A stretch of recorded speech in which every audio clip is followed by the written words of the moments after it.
सांगड़ मंगली थाने की हुदूद में बुगटी बरादरी में तसादुम, 2 अफराद हलाक। पोस्टमार्टम के लिए पुलिस परेशान, डॉक्टर गायब। रिपोर्ट कर रहे हैं सांगड़ से इशफाक सुलहरी। मुझे पुटने वाले अल्लाह, ओ मुझे पुटने वाले अल्लाह, अल्लाह रे अल्लाह, मुझे पुटने वाले अल्लाह, ओ सलीम अल्लाह, ओ अल्लाह रे अल्लाह, अल्लाह अल्लाह, वो भी बंद सलीम अल्लाह, मेरे सागे अल्लाह, वो ईसाई के दिन हमारे वासाई अल्लाह रे अल्लाह।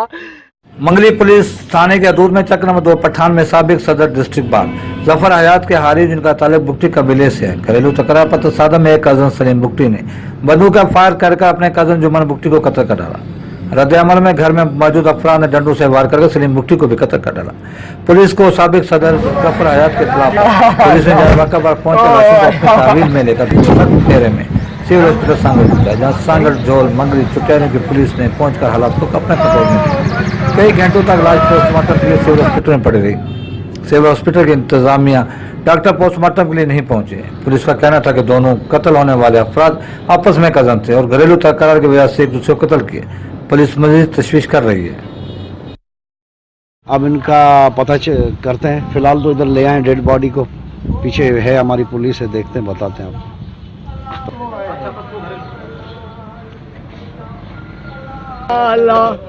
हॉस्पिटल की इंतजामिया जिंदा आने वाले मरीजों को तो इलाज के लिए नवाबशाह रेफर कर देती है, लेकिन मर कर आने वालों का पोस्टमार्टम भी सही तरीके से नहीं करती, जिसकी बिना पर आने वाले दिनों में अगर इंतजामिया और सिविल हॉस्पिटल के खिलाफ यहाँ पे एहतजाज का सिलसिला शुरू हुआ तो इंतजामिया और सिविल हॉस्पिटल इंतजामिया के लिए मजीद मुश्किलात का सामना होगा। कैमरा मैन अजीज अहमद खान के साथ सांगड़ से इशफाक सुलहरी।